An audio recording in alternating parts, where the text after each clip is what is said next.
जब आप समुद्र के बीच में एक तेल रिग पर काम करते हैं तो आप खामोशी के साथ जीना सीख जाते हैं। अनंत लहरें, हवा, रिग की कभी कभार की चरमराहट, यह सब पृष्ठभूमि की ध्वनि बन जाते हैं। लेकिन एक रात मेरी ग्रेवयार्ड शिफ्ट के दौरान मैंने कुछ ऐसा सुना जो वहां से संबंधित नहीं था।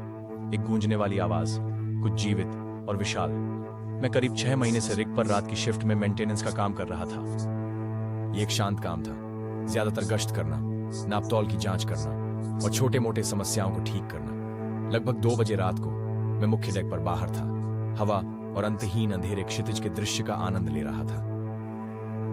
तभी मैंने उसे महसूस किया। मेरे पैरों के नीचे प्लेटफॉर्म में एक हल्का कंपन।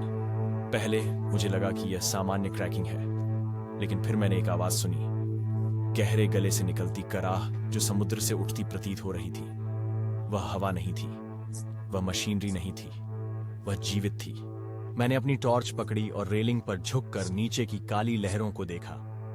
पहले मैंने कुछ नहीं देखा, बस समुद्र की असीमित गति थी। फिर कुछ सतह पर आया।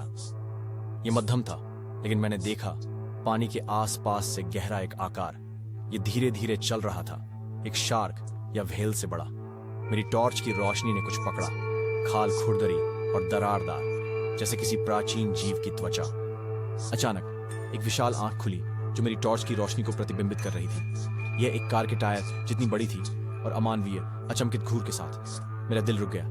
वह चीज मुझ पर कोई प्रतिक्रिया नहीं कर रही थी, वो बस बह रही थी, देखती और इंतजार करती हुई। कराहने की आवाज ज्यादा तेज हो गई, रिग की धातु के माध्यम से गूंज रही थी। फिर पानी से एक विशाल आकृति उभरी, एक सिर, या कम से कम ऐसा लग रहा था कि यह सिर था। इसकी पीठ पर कांटे थे जो रिग की रोशनी के नीचे काले इस्पात की तरह चमक रहे थे। इसका मुंह थोड़ा खुला था, जिसमें कई नुकीले दांत दिखाई दे रहे थे जो कुछ ही सेकंड में एक छोटी नाव को चीर सकते थे। मैं जड़ हो गया, प्राणी को देखता रहा जो धीरे धीरे रिग के चारों ओर चक्कर लगा रहा था। उसके चलने से कंपन हुए जिसने पूरे प्लेटफॉर्म को हिला दिया। सबसे बुरी बात, वह हमला नहीं कर रहा था। वह मुझे देख रहा था जैसे वह जिज्ञासु था, या और भी बुरा, जैसे वह निर्णय ले रहा था कि मैं उसके प्रयास के लायक हूं या नहीं। जो एक अनंत काल जैसा लगा। उसके बाद प्राणी फिर से गहराइयों में डूब गया, बिना किसी आवाज के गायब हो गया। मैंने रात का बाकी समय नियंत्रण कक्ष में बिताया। जहाज पर वापस जाने के लिए बहुत डरा हुआ था। अगले सुबह मैंने जो कुछ देखा वह क्रू को बताया।